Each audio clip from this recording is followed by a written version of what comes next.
Welcome back to my channel Qasim education point. آج ہم be a 5th semester Urdu کے paper کو حل کریں گے۔ ہم نے اس سے پہلے ویڈیو میں وضاحت کی تھی کہ بی اے 5th سیمسٹر میں آپ کے اردو کے 2 پیپر ہوں گے۔ پہلے پیپر کا عنوان ہے اردو غزل اور نظم، اور دوسرے پیپر کا جو عنوان ہے وہ ہے قصیدہ، مرثیہ اور مثنوی۔ یہ آپ کا دوسرے پیپر کا عنوان ہے، قصیدہ، مرثیہ اور مثنوی۔ اسی سے متعلق آپ کے سوالات آئیں گے۔ آپ کا جو پیپر ہے 3 حصوں پر مشتمل ہے، حصہ اول، حصہ دوم اور حصہ سوم۔ حصہ اول میں ویری شارٹ کوشچن ہے، حصہ دوم میں شارٹ کوشچن اور حصہ سوم میں لانگ کوشچن ہے۔ چلیے شروع کرتے ہیں۔ یہ آپ کا پیپر ہے۔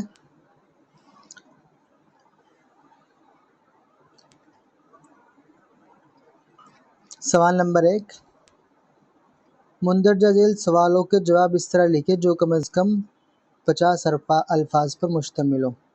نمبر 1، قصیدہ کس لفظ سے مشتق ہے؟ پہلے تو ہم آپ کو یہ سرسری طور پر سوالات پڑھ کے دکھائیں گے، اس کے بعد تفصیل ان کے جواب بھی دیں گے۔ اس کے لیے آپ ہمارے ساتھ ویڈیو کا آخر تک بنے رہیں۔ چلیے، قصیدہ کس لفظ سے مشتق ہے؟ نمبر 2، تضحیک روزگار کس کا قصیدہ ہے؟ نمبر 3، مرثیہ کے اجزاء ترکیبی تحریر کیجیے۔ نمبر 4، دبیر کا پورا نام لکھیے۔ نمبر 5، مرثیہ کس زبان کا لفظ ہے؟ نمبر 6، شعر کو مکمل کیجیے۔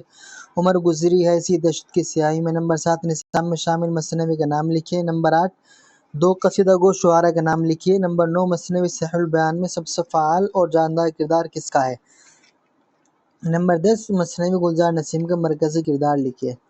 چلیے، حصہ دوم، ہدایت۔ مندرجہ ذیل سوالوں میں سے 4 سوال کے جواب مختصراً اس طرح لکھے جو کم از کم 150 الفاظ پر مشتمل ہو۔ آپ کو صرف 4 سوالوں کے جواب دینے ہیں، جو آپ کے لیے آسان ہو، آپ ان کو سلیکٹ کر سکتے ہیں۔ سوال نمبر 1، مرثیہ کے کنہی 4 اجزاء ترکیبی پر نوٹ لکھیے۔ یہ کسی لکھنا صحیح نہیں ہے، کسی آتا ہے واحد کے لیے، اگر جمع استعمال کرنی ہے تو وہاں آئے گا کنہی۔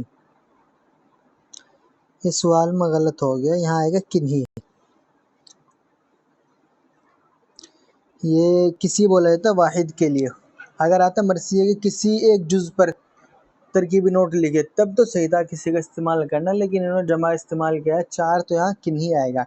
کنہی 4 اجزاء ترکیبی پر نوٹ لکھے۔ سوال نمبر 2، میر انیس کا منظر کشی میں کوئی ثانی نہیں، میر انیس کو منظر کشی میں مہارت حاصل تھی، وضاحت کیجیے۔ سوال نمبر 3، قصیدے کے اجزاء ترکیبی پر نوٹ لکھیے۔ سوال نمبر 4، سودا کی قصیدہ نگاری کے فنی محاسن بیان کیجیے۔ سوال نمبر 5، مثنوی صحیح البیان کے کسی کردار کا تعارف پیش کیجیے۔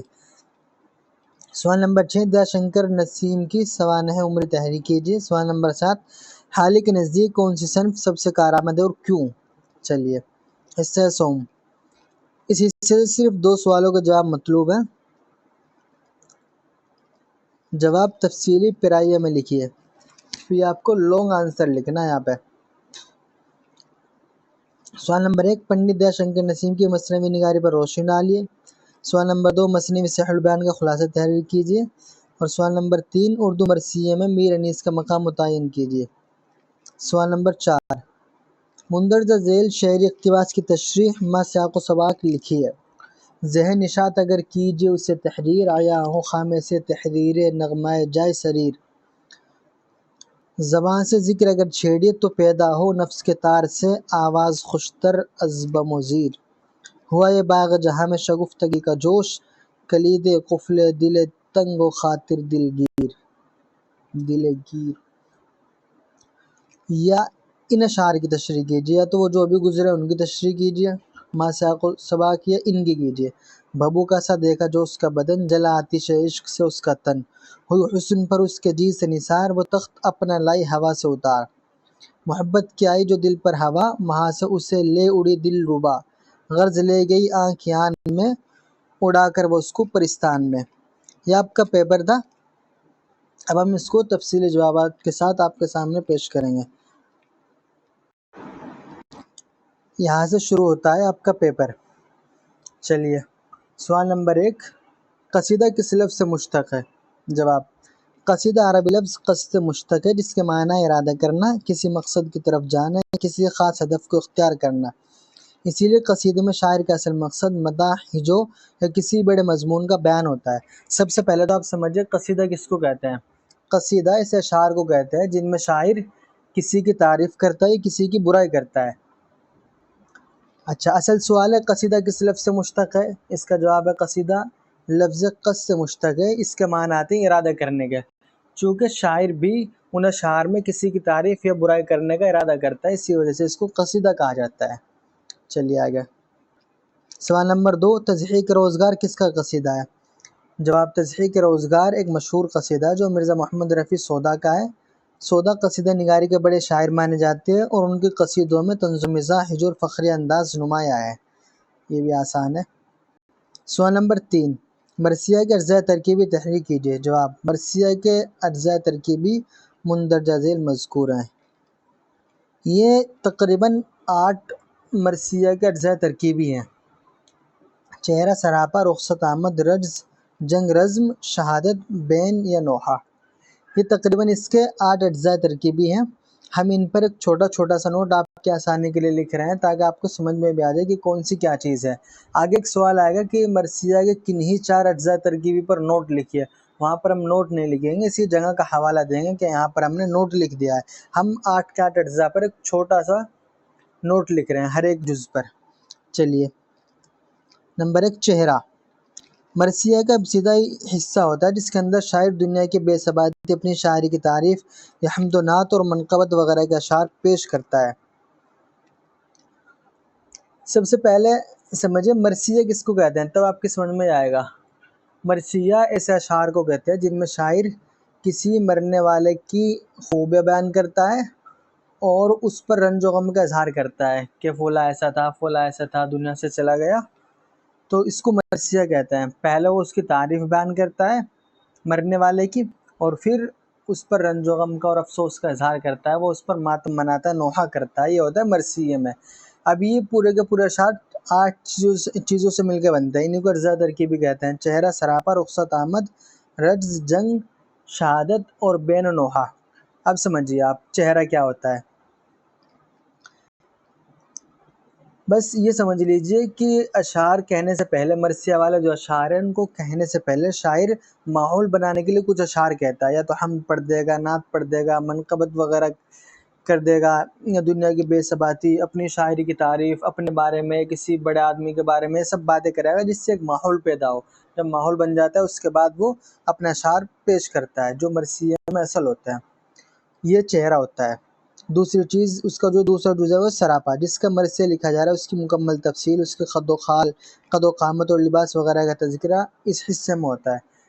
چہرہ ہو گیا۔ اب وہ آتا ہے سراپے پہ، جس کی جو مر گیا، جس کی وہ تعریف کرنے والا ہے اور جس پر رنج و غم کا اظہار کرنے والا ہے، پہلے اس کے بارے میں بتائے گا، اس کے قد و خال، اس کا قد و قامت، وہ کیسا تھا، کتنا لمبا تھا، اس کے گال ایسے تھے، اس کی ناک ایسی تھی، اس کے ہونٹ ایسے تھے، اور لباس ایسا پہنتا تھا، جوتے ایسے پہنتا تھا۔ یہ سب چیزیں بیان کی جاتی ہیں اس میں مرثیہ میں، تو اس کا دوسرا جز کہلاتا ہے سراپا۔ مرثیہ کا تیسرا جز ہے رخصت۔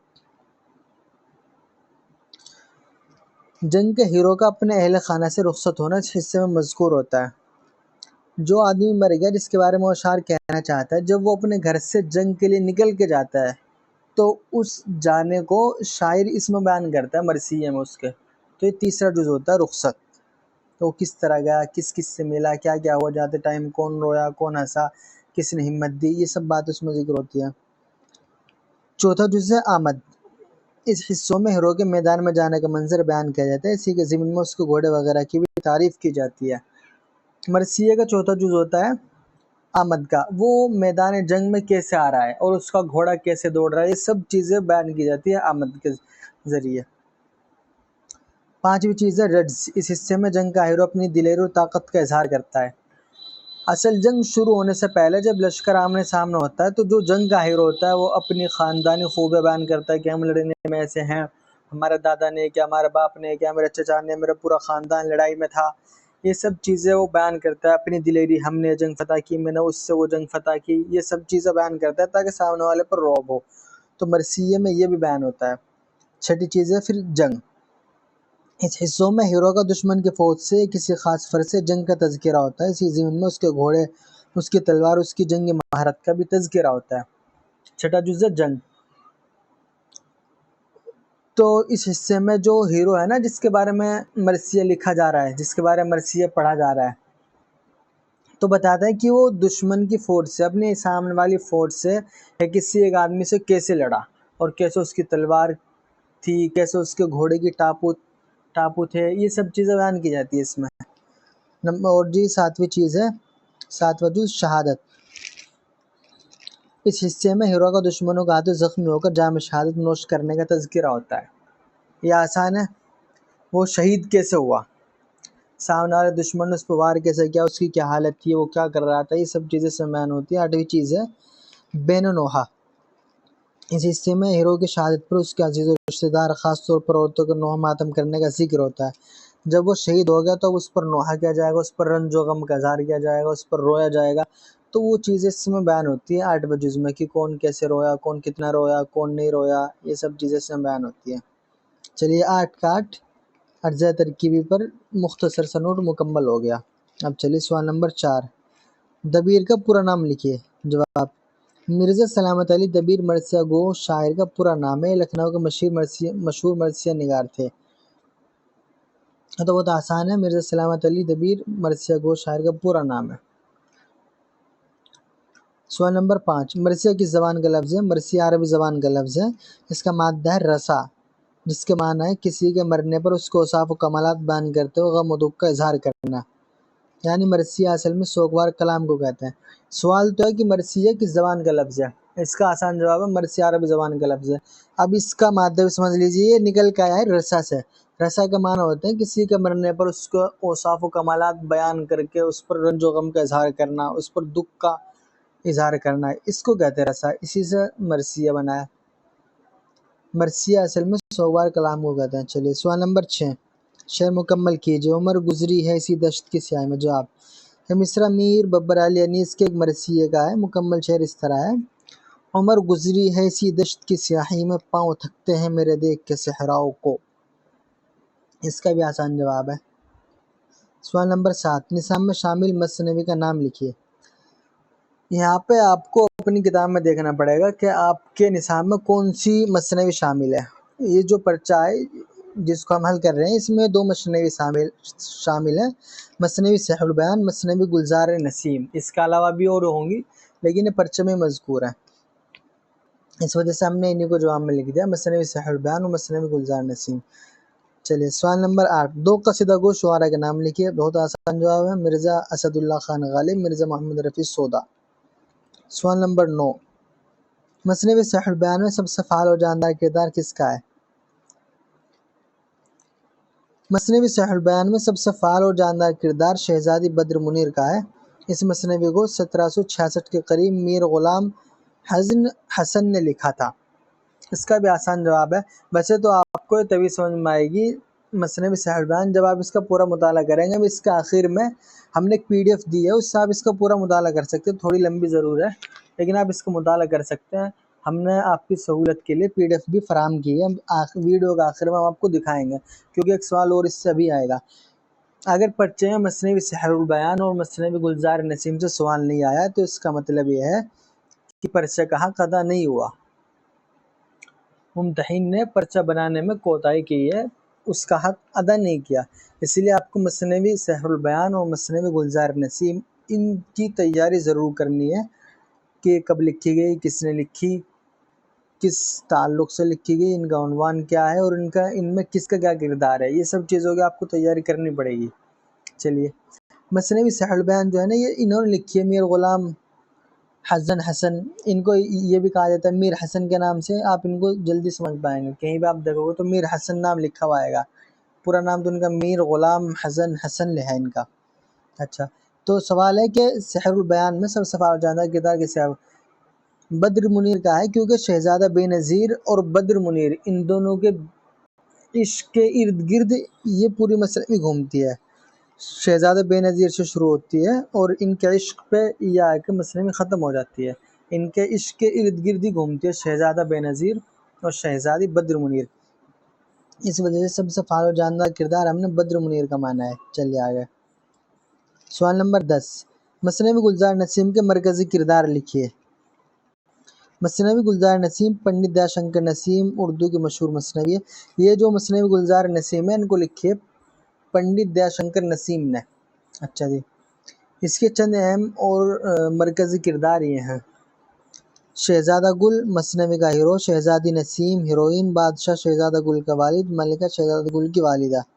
دیگر درباری اور معاون کردار جو کہانی کو آگے بڑھاتے ہیں.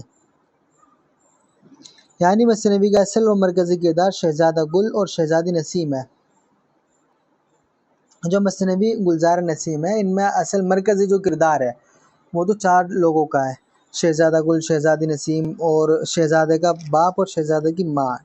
ان کا اصل کردار ہے اور باقی درباریوں کا معاونین ہے وہ سب.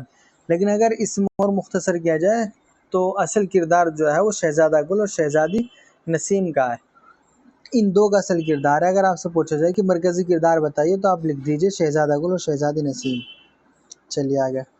آپ کا حصہ اول مکمل ہو گیا. اب حصہ دوم چل گیا. اس میں آپ کو شارٹ کوشچن کے جوابات دینے ہیں. چلیے سوال نمبر 1. مرثیہ کے کنہی 4 اجزاء ترکیبی پر نوٹ لکھیے. ہم نے پہلے ہی بتا دیا کہ جہاں مرثیہ کے 4 اجزاء ترکیبی مانگے جائیں گے ہم ان کا سوال پہلے دے چکے ہیں، اس لیے آپ وہاں پہ دیکھ سکتے ہیں. سوال نمبر 3 میں ان کا جواب آ چکا ہے. ہم نے 8 کے 8 اجزاء ترکیبی پر نوٹ لکھ دیا تھا. چلیے آگے. سوال نمبر 2. میر انیس کا منظر کشی میں کوئی ثانی نہیں. میر انیس کو منظر کشی میں مہارت حاصل تھی. وضاحت کیجیے. اس کا بہت آسان سے جواب ہے. پہلے تو ہم آپ کو دکھا دیتے ہیں اس کے بعد سمجھاتے ہیں. میر انیس نے اردو مرثیہ کو اپنی منظر کشی یعنی پینٹنگ جیسے بیان کی وجہ سے ایک نیا جمالیاتی درجہ دیا. وہ لفظوں کے ذریعے تصویریں کھینچنے کا ہنر جانتے تھے. جو وہ میدان کربلا، جنگ کے معرکے، گھوڑوں کی تاپ یا شہیدوں کے سراب بیان کرتے تو قاری کے ذہن میں ایک جیتا جاگتا منظر سامنے آ جاتا. ان کی منظر کشی میں جزئیات نگاری یعنی چھوٹی چھوٹی باتوں کو خوبصورتی سے بیان کرنا بہت نمایاں ہے. مثلاً گھوڑے کے دوڑنے کی آواز، شمشیر کی چمک، صحرا کی پیاس یا اہل بیت کے چہروں کے تاثرات. اسی لیے کہا جاتا ہے کہ منظر کشی میں میر انیس کا کوئی ثانی نہیں، یعنی ان جیسا کوئی دوسرا شاعر نہیں ہے. اب آپ آسان الفاظ میں سمجھیے. میر انیس کا منظر کشی میں کوئی ثانی نہیں، اس کا مطلب یہ ہے کہ میر انیس کو الفاظ کے ذریعے تصویریں بنانے کا ہنر آتا تھا. یعنی جب وہ کسی کے سامنے الفاظ میں کوئی بات یا کوئی واقعہ بیان کرتے تھے تو اتنے گہرے گہرے پوائنٹ بیان کرتے تھے، اتنے چھوٹے چھوٹے پوائنٹ بیان کرتے تھے کہ آدمی کے ذہن میں تصویر بن جاتی تھی. اگر وہ مان لو جنگ کے بارے میں بیان کر رہے تو وہ یہ بھی بولتے تھے کہ گھوڑوں کی تاپ کیسی تھی، تلوار کی چمک کیسی تھی، تلوار کیسے لہر رہی تھی ہوا میں. تو یہ سب چیزیں جب وہ بیان کرتے تھے اسی وجہ سے ان کو کہا جاتا ہے کہ میر انیس کا منظر کشی میں کوئی ثانی نہیں ہے. یعنی تصویر کھینچنے میں، الفاظ کے ذریعے تصویر بنانے میں ان کا کوئی ثانی نہیں ہے، ان جیسا کوئی دوسرا نہیں ہے. اور ان کو منظر کشی میں مہارت حاصل تھی. تو بہت آسان سی بات ہے کہ ان کو اچھا خاصا ہنر آتا تھا تصویر کھینچنے کا الفاظ کے ذریعے. چلیے سادہ الفاظ میں سمجھیے. میر انیس اپنے الفاظ سے ایسی تصویر بنا دیتے تھے کہ پڑھنے والا خود کو کربلا کے واقعے کے اندر محسوس کرتا تھا. یہی ان کی سب سے بڑی فنی خوبی تھی. یعنی پڑھنے والوں کو ایسا لگتا تھا جیسا کہ میں اپنی آنکھوں سے دیکھ رہا ہوں، ایسی تصویر اس کے سامنے آ جاتی تھی. اس طرح وہ پوائنٹ بیان کرتے تھے. سوال نمبر 3. قصیدے کے اجزاء ترکیبی پر نوٹ لکھیے. جواب: قصیدے کے اجزاء ترکیبی 5 ہیں. نمبر 1 تشبیب، تمہید، حسن آغاز. آپ کچھ بھی کہہ سکتے ہیں. یہ جو پہلا جز ہے یہ اس کو تشبیب کے نام سے بھی جانا جاتا ہے، تمہید کے نام سے بھی اور حسن آغاز کے نام سے بھی. اب آپ اس پر نوٹ لیجئے. تشبیب کیا ہوتا ہے؟ یہ قصیدے کا ابتدائی حصہ ہوتا ہے جہاں شاعر فطرت، محبوب، بہار یا کسی اور موضوع سے ابتدا کرتا ہے تاکہ قصیدہ دلکش اور جاذب نظر بنے. اس حصے کو نصیب بھی کہا جاتا ہے. چوتھا نام بھی آ گیا، اس کو نصیب بھی کہا جاتا ہے. اس کے قصیدے کے 5 اجزاء ترکیبی ہیں. تشبیب ہے، گریز ہے، مداح یا ہجو ہے، حسن طلب ہے اور دعا ہے. چونکہ پہلا سمجھے قصیدہ کس کو کہتے ہیں. قصیدہ کہتے ہیں اس اشعار کو جن میں کسی کی تعریف یا برائی کی گئی ہو. اب آپ کی سمجھ میں آئے گا کہ یہ اجزاء ترکیبی کیسے بنیں گے اس کے. یا تو اس میں کسی کی تعریف ہوتی ہے یا برائی ہوتی ہے. اصل چیز جو ہوتی ہے وہ ہوتی ہے تعریف یا برائی. یہ دو چیزیں ہیں، مدح اور ہجو، یہ اس کا اصل جز ہے. باقی یہ سب ابھی آپ سمجھیں گے کہ کیسے اس کے جز ہیں. تو سب سے پہلا جز جو ہے نا تشبیہ و تمہید اور حسن آغاز والا، اس میں شاعر باتیں کرتا ہے ایک ماحول بنانے کے لیے، فطرت والی، محبوب والی، بہار والی، محبوب پا گیا. اکثر محبوب والی بات ہوتی ہے نا تب ماحول بنتا ہے. ایسی ایسی باتیں بیان کرتا ہے جس سے آدمی کا دل کھینچا جاتا ہے اور ایک ماحول بنتا ہے شعر و شاعری کا. تو اس وجہ سے یہ پہلا جز آتا ہے قصیدے کا تشبیہ. اور یہ جو دوسرا جز ہے نا گریز، یہ دیکھیں آپ، یہ وہ حصہ ہے جہاں شاعر تمیز سے اصل موضوع کی طرف رخ کرتا ہے. یہ ربط قائم کرنے کے لیے نہایت اہم ہے، ورنہ قصیدہ بے ربط معلوم ہوگا. قصیدے میں جو اصل چیز ہے وہ مدح اور ہجو. اور سب سے پہلا آگے تشبیہ. تو جب شاعر موضوع سے الگ ہٹ کے تشبیہ والی باتیں بیان کرتا ہے، یعنی محبوب والی بیان کر رہا ہے، فطرت والی بیان کر رہا ہے، دلکش باتیں بیان کر رہا ہے، اور پھر وہ ڈائریکٹ کسی کی تعریف کرنے لگے، کسی کی برائی کرنے لگے، تو وہ جمے گا نہیں. اس وجہ سے ان دونوں میں، تشبیہ میں اور مدح اور ہجو میں، ربط پیدا کرنے کے لیے لایا گیا گریز کو. گریز کا صرف یہی کام ہوتا ہے ان اشعار کا کہ وہ پہلے والوں کو تیسرے والے سے لا کے جوڑ دیتے ہیں. ان کا صرف اتنا کام ہے. چلیے تیسرا جو ہوگا مدح، یہ قصیدے کا مرکزی حصہ ہوتا ہے. اصل یہی ہے مدح یا ہجو. شاعر اپنے ممدوح یعنی بادشاہ، امیر، بزرگ یا کسی شخصیت کی تعریف و توصیف بیان کرتا ہے. اس میں اس کی بہادری، سخاوت، علم، دیانت اور کارناموں کو بیان کیا جاتا ہے. یہ ہے، اس میں تو کسی کی تعریف ہوتی ہے، کسی کی برائی. تو تعریف اور برائی کس کی ہوتی ہے؟ بادشاہ کی ہوگی، کسی امیر کی ہوگی، کسی بزرگ آدمی کی، یا کسی بڑی شخصیت کی ہوتی ہے. تو یہ قصیدے میں اصل چیز ہوتی ہے تعریف اور برائی. اچھا جی، چوتھی چیز ہے حسن طلب. اب اگر کسی کی تعریف کی جا رہی ہے تو اس کا مطلب اس کے پیچھے کوئی راز تو ہے، وہ حسن طلب بتائے گا کیا راز ہے. قصیدے کے آخری حصے میں شاعر ایسے اشعار کہتا ہے جن کا مقصد اپنے ممدوح سے صلہ و بخشش اور اعزاز و اکرام طلب کرنا ہوتا ہے. جب اپنے ممدوح کی، اپنے موصوف کی تعریف کر دی، اب وہ ظاہر سی بات ہے اس سے کچھ نہ کچھ تو مانگے گا. بادشاہوں کے یہاں بہت تھا، اچھے شعر کے بادشاہ انعام سے نوازتا تھا. جس نے بادشاہ کی اچھی تعریف کی اسی کو بادشاہ نے انعام سے نواز دیا. تو اب وہ حسن طلب ایسے اشعار بھی کہتا ہے جس میں وہ بادشاہ کی تعریف کرتا ہے کہ بادشاہ تو دینے میں اتنے سخی ہیں، اتنا دیتے ہیں، یوں دیتے ہیں، وہ دیتے ہیں. یعنی کہ ایسے اشعار کہتا ہے جس سے بادشاہ کو لگے کہ ہاں یہ اب مانگنے پہ آ گیا، اب اس کو دینا پڑے گا. اچھا جی، پھر پانچویں چیز آتی ہے دعا.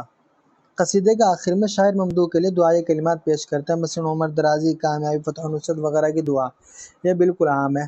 اس سے مانگنے کے بعد اس کی دعا بھی کرتا ہے، اللہ آپ کو لمبی زندگی دے، فتح و نصرت ہو، آپ کو ہر جنگ آپ جیتے، آپ کو کامیابی ہو. تو یہ سب چیزیں کرتا ہے. تو خیر یہ 5 اجزاء ترکیب مکمل ہو گئے قصیدے کے. تشبیہ، تمہید یا حسن آغاز، اب جو بھی کہیں. نمبر 2 پہ آتا ہے گریز. نمبر 3 پہ آتا ہے مدح یا ہجو. نمبر 4 پہ آتا ہے حسن طلب. اور 5 پہ آتا ہے دعا. یہ آسان ہے، اگر آپ ایک بار ذہن نشی کر لیں گے تو آپ کی سمجھ میں آ جائیں گے. سوال نمبر 4، سودا کی قصیدہ نگاری کا فنی محاسن بیان کیجیے. جواب، مرزا محمد رفیع سودا اردو کے سب سے بڑے قصیدہ گو شاعر سمجھے جاتے ہیں. ان کی قصیدہ نگاری کا چند اہم فنی محاسن یہ ہے. نمبر 1، بلند آہنگی اور زور بیاں. سودا کے کلام میں زور، شکوہ اور جلال ہے. ان کے قصیدے پڑھنے سننے سے رعب و عظمت کا احساس ہوتا ہے. نمبر 2، فصاحت و بلاغت. ان کے اشعار میں الفاظ کی صفائی، روانی اور محاوروں کی بھرپور چمک نظر آتی ہے. یہ مرزا محمد رفیع سودا کی شاعری کی خوبیاں بیان کی جا رہی ہیں. پہلی خوبی جو ہے بلند آہنگی اور زور بیاں ہے. یعنی کہ مرزا محمد رفیع سودا کے کلام میں زور، شکوہ اور جلال ہے. ان کے قصیدہ جو پڑھتا ہے اس پر ایک رعب طاری ہوتا ہے، اس پر ان قصیدوں کا ایک اثر پڑتا ہے. یہ ہے. اور دوسری چیز فصاحت و بلاغت تو بہت آسان ہے. ان کے اشعار میں الفاظ کی صفائی، روانی، محاوروں کی بھرپور چمک نظر آتی ہے. یعنی جہاں جس انداز سے بولنا چاہیے اسی حساب سے وہ بیان کرتے ہیں. روانی چاہیے، محاورہ چاہیے، محاورے کی ضرورت ہے، محاورہ. اور بولنے میں روانی ہونی چاہیے، ایسے نہیں اٹک اٹک کے بول رہے ہیں. یہ مطلب جملہ کہیں پورا ہو رہا ہے، توڑ کہیں پورا ہو رہا ہے، بات کہیں سے ختم ہوئی، ختم کہیں کر دی، کرنی کہیں چاہیے تھی کہیں پہ اور ختم کر دی. یہ سب چیزیں یہ فصاحت و بلاغت کہتی ہے، موقع محل کے حساب سے بات کرنی. تیسری خوبیاں ان کی مبالغہ آرائی. مبالغے سے کام لینا۔ چلیے، قصیدے کی روایت کے مطابق مرزا محمد رفیع سودا نے اپنے ممدوح کی تعریف میں خوب مبالغے کیے ہیں، لیکن یہ مبالغہ حسن اور اثر پیدا کرتا ہے۔ جب تک کہ محبوب کی اور ممدوح کی تعریف میں مبالغہ نہ ہو تب تک نہیں لگتا کہ تعریف ہو رہی ہے۔ اسی وجہ سے مرزا محمد رفیع سودا نے بھی مبالغے خوب دبا کے کیے جتنا مبالغہ ہو سکتا ہے۔ مبالغہ یعنی کسی چیز کو بڑھا چڑھا کر کے پیش کرنا، حد سے زیادہ بڑھا چڑھا کر کے پیش کرنا، یہ ہوتا ہے مبالغہ۔ یعنی کسی کی تعریف کر رہے اس میں خوبی ہے کہ وہ مان لو سخی ہے تو اس کی سخاوت کو اس طرح بیان کیا جا رہا ہے، اس طرح بیان کیا جا رہا ہے۔ مان لو کسی کو 500 روپے عطا کر دیے بطور سخاوت، تو وہ اس کو بیان کر رہا ہے جیسے نے 5-7 کروڑ اس کو خرچ کر دیں کہ آپ تو دینے میں ایسا ہیں، آپ تو داتا ہیں، آپ نے یوں دیا، آپ نے وہ دیا، یہ سب بڑھا چڑھا کر کے بیان کرنا، تو اسی کو مبالغہ کہتے ہیں۔ چوتھی خوبی ہے مرزا محمد رفیع سودا کی منظر کشی و بیان کی قوت۔ سودا نے جنگ کی مناظر، دربان کی شان و شوکت اور قدرت و حسن کو نہایت شاندار انداز سے بیان کیا ہے۔ یہ ان کی خوبیاں منظر کشی کا اچھی طریقے سے سلیقے سے بیان کرتے ہیں۔ پانچویں خوبی طرز ادا میں تنوع، کبھی طنز، کبھی مداح، کبھی فخر اور کبھی فکری گہرائی۔ سودا کے قصیدے ہر رنگ رکھتے ہیں۔ یہ طرز ادا میں تنوع یعنی خوب وسعت ہے، تنگی نہیں ہے۔ کبھی طنز کر دیا، کبھی مداح کر دی، کبھی فخری انداز کیا، کبھی فکری گہرائی، یعنی کہ ان کے پاس یہ جو ادا ہوتی ہے نا، ایک طریقہ ہوتا ہے ادائیگی کا، اس میں کمی نہیں ہے۔ مطلب ہر طریقے سے وہ بیان کرتے تھے، طنز کر دیا، مداح کر دیا، فخر کر دیا، گہری فکر میں بات کر لی۔ چوتھی اور چھٹی خوبی ہے الفاظ کی شوکت و تنتنا۔ ان کے قصیدوں میں ایسے الفاظ و تراکیب ہے جو سننے والے کے دل پر براہ راست اثر ڈالتے ہیں، جیسے فوجی نعرے اے درباری جاہو جلال۔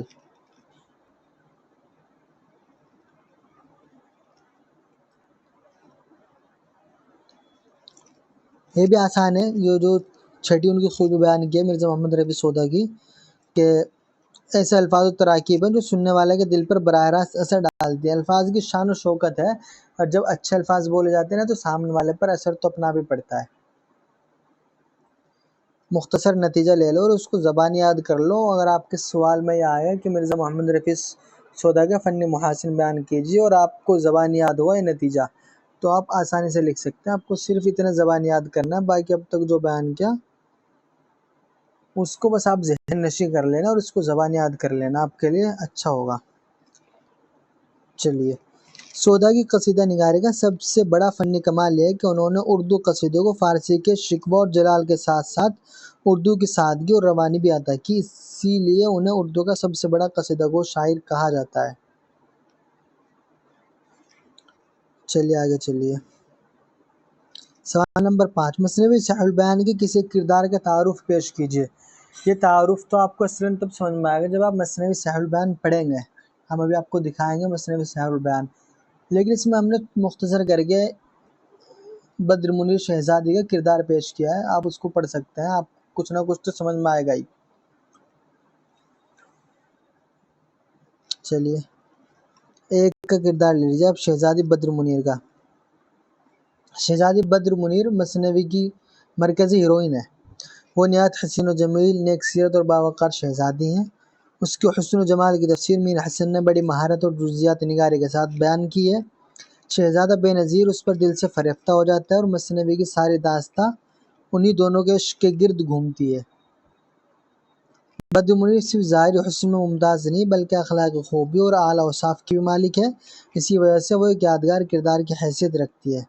اس طرح بدر منیر مثنوی صحیح البیان کی سب سے جاندار اور فعال کرداروں میں سے ایک ہے۔ سوال آتا ہے کہ مثنوی صحیح البیان کے سب سے فعال اور جاندار کردار کو بیان کیجیے، تو مثنوی صحیح البیان میں سب سے فعال اور جاندار کردار شہزادی بدر منیر کا ہی ہے۔ آپ پوری مثنوی پڑھیں گے تب آپ کو سمجھ میں آ جائے گا، ہم اس کو ابھی دکھانے والے ہیں اگلے کچھ سوالوں میں۔ چلیے، سوال نمبر 6، دیا شنکر نسیم کی سوانح عمری تحریر کیجیے۔ دیا شنکر نسیم کی سوانح عمری پیدائش۔ پنڈت دیا شنکر نسیم 1811 عیسوی میں لکھنؤ میں پیدا ہوا۔ ان کا تعلق ایک ہندو کشمیری گھرانے سے تھا۔ یہ جو پیدا ہوئے 1811 میں، اور ان کی وفات آگے آ رہی ہے ابھی ان کی وفات ہوئی تھی 1843 میں، ان کی وفات ہو گئی تھی 1843 میں، 32 سال کی عمر ان کی کل ہوئی تھی، 32 سال۔ چلیے ہم آپ کو دکھاتے بھی ہیں کہ کب ان کی وفات ہوئی تھی، وہ آگے آئے گا۔ تعلیم و تربیت، انہوں نے عربی، فارسی اور سنسکرت کی تعلیم حاصل کی۔ کم عمری ہی میں شاعری کی طرف مائل ہوئے اور اپنے کلام میں فارسی شعراء کے اثرات بھی نمایاں دکھائی دیتے ہیں۔ ادبی خدمات، نسیم کا سب سے بڑا کارنامہ ان کے شعراء آفاق مثنوی گلزار نسیم ہے، جو اردو کی مثنویوں میں سنگ میل کی حیثیت رکھتی ہے۔ اس مثنوی کی بنیاد داستان امیر حمزہ کے ایک حصے پر ہے، لیکن نسیم نے اپنی فنی مہارت اور تخیل سے اسے اردو ادب میں زندہ و جاوید بنا دیا۔ ان کی شاعری میں سلاست، روانی، منظر کشی اور جزیات نگاری بہت نمایاں ہے۔ اسلوب، نسیم کے کلام میں نرمی، شیرینی اور دلکشی پائی جاتی ہے۔ وہ منظر کشی اور کردار نگاری میں خاص ملکہ رکھتے تھے۔ ان کی زبان صاف اور عام فہم ہے، جس کی وجہ سے ان کے اشعار آج بھی شوق سے پڑھے جاتے ہیں۔ یہ آگے ان کی وفات، دیا شنکر نسیم کا انتقال 1843 میں صرف 32 برس کی عمر میں ہوا۔ خلاصہ، پنڈت دیا شنکر نسیم اردو کے نامور مثنوی نگار ہیں۔ کم عمر میں وفات کے باوجود انہوں نے ایسا شاہکار تخلیق کیا جو آج بھی اردو ادب کا سرمایہ ہے۔ ان کا نام ہمیشہ گلزار نسیم کی وجہ سے زندہ رہے گا۔ ہم نے پنڈت دیا شنکر نسیم پر جو کچھ بھی لکھا اس میں ایسی کوئی بات نہیں ہے جس کو سمجھایا جائے، آپ کو صرف ذہن نشی کرنا ہے۔ اس لیے چلیے اگلے والے سوال میں۔ سوال نمبر 7، حالی کے نزدیک کون سی صنف سب سے کارآمد ہے اور کیوں؟ جواب، خواجہ الطاف حسین حالی کے نزدیک سب سے کارآمد صنف نظم ہے۔ اور ایک چیز آپ کو بتا دوں، آپ کے بہت سارے سوال میں جب کسی شاعر کا یا مرثیہ نگار کا، مرثیہ گو کا کسی کا بھی نام آتا ہے تو اس کو بہت شارٹ کٹ میں بیان کیا جاتا ہے۔ جیسے یہ سوال میں آیا حالی کے نزدیک، اب آپ سے یہ پوچھا جا سکتا ہے کہ حالی کا پورا نام بتائیے، غالب کا پورا نام بتائیے، اقبال کا پورا نام بتائیے، یا میر حسن کا پورا نام بتائیے۔ آپ سے یہ پوچھا جا سکتا ہے سوال میں، چاہے نام مختصر آیا ہو، پورا آیا ہو یا شارٹ کٹ میں آیا ہو۔ ہم نے جواب میں پورا نام تحریر کیا۔ آپ اگر جواب کو دھیان سے پڑھیں گے تو آپ کو ان کے نام بھی یاد ہو جائیں گے۔ چلیے، حالی کے نزدیک سب سے کارآمد صنف کون سی ہے؟ سب سے کارآمد صنف ہے ان کے نزدیک نظم۔ اس کی وجہ بھی لے لیجیے۔ خواجہ الطیف حسین حالی نے اپنی کتاب مقدمہ شعر و شاعری میں شاعری کے مقصد کو اصلاح قوم اور اخلاق تربیت قرار دیا۔ ان کے خیال میں غزل زیادہ تر عشق و محبت اور عشقی مضامین تک محدود ہو چکی تھی، اس لیے وہ قوم کو بیدار کرنے میں زیادہ مددگار نہیں تھی۔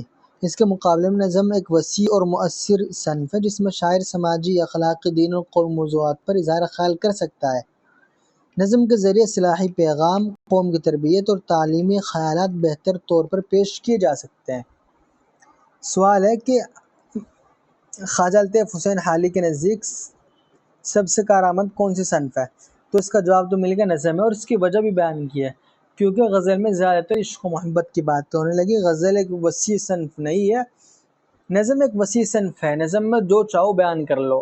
اصل کہتے ہیں یہ خواجہ الطیف حسین حالی کہتے ہیں اپنے مقدمہ شعر و شاعری کتاب میں، کہتے ہیں کہ شاعری کا مقصد تھا قوم کی اصلاح کرنا، قوم کو سمجھانا، قوم کی تربیت کرنا، یہ اصل شاعری کا مقصد تھا۔ آپ لیا عشق و عاشقی پر، ان سب چیزوں پہ، محبوب کی محبت پہ، عاشق کے عشق پہ، آپ ان سب چیزوں میں لگ گئے۔ تو کہتے ہیں کہ نظم ایک ایسی چیز ہے، اس میں کچھ ہی بیان کر لو۔ غزل میں یہ سب نہیں ہے، غزل میں عشق و محبت زیادہ ہوتا ہے، باقی چیزیں بھی ہوتی ہیں لیکن عشق و محبت زیادہ۔ اسی وجہ سے وہ سمجھتا ہے کہ سب سے کارآمد صنف جو ہے وہ نظم ہی ہے۔ نظم کے ذریعے آپ جو چاہو وہ کہہ سکتے ہو، یہ اس لیے خواجہ الطیف حسین حالی کے نزدیک نظم سب سے کارآمد صنف ہے۔ چلیے خلاصہ بھی لے لیجیے۔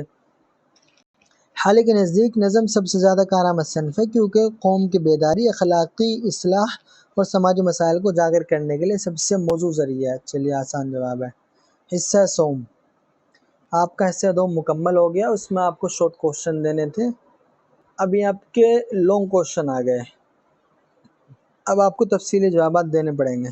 چلیے سوال نمبر 1، پنڈت دیا شنکر نسیم کی مثنوی نگاری پر روشنی ڈالیے۔